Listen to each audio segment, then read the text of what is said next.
ബിസ്മില്ലാഹിർ റഹ്മാനിർ റഹീം. അന്നബിയ്യു ഔലാ ബിൽ മുഅ്മിനീന മിൻ അൻഫുസിഹിം.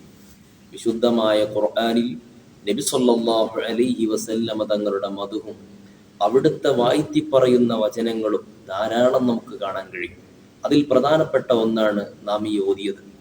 നബി സല്ലല്ലാഹു അലൈഹി വസല്ലമ തങ്ങൾ ഒരു വിശ്വാസിയെ സംബന്ധിച്ചിടത്തോളം അവരുടെ ശരീരത്തിനേക്കാൾ അവർക്ക് ഏറ്റവും പ്രിയങ്കരമായത് നബി സല്ലല്ലാഹു അലൈഹി വസല്ലമ തങ്ങളുടെ കാര്യമാണ്.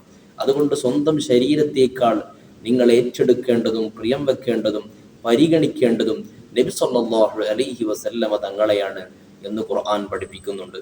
ഈ വിശുദ്ധമായ റബീഇൽ നമ്മുടെ മനസ്സിൽ അത് കുത്തിവെക്കേണ്ടതാണ്. അന്നബിയ്യു ഔലാ ബിൽ മുഅ്മിനീന മിൻ അൻഫുസിഹിം. നമ്മുടെ ശരീരത്തെ നമുക്ക് നബി സല്ലല്ലാഹു അലൈഹി വസല്ലമ തങ്ങൾക്ക് വേണ്ടി സമർപ്പിക്കാൻ കഴിയണം.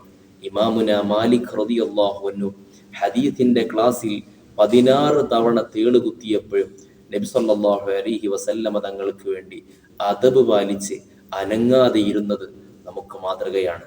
സ്വഹാബത്തും അഇമ്മത്തും കാണിച്ചു തന്ന വഴിയിൽ നമുക്ക് പിന്തുടർന്നു പോകാൻ കഴിയണം.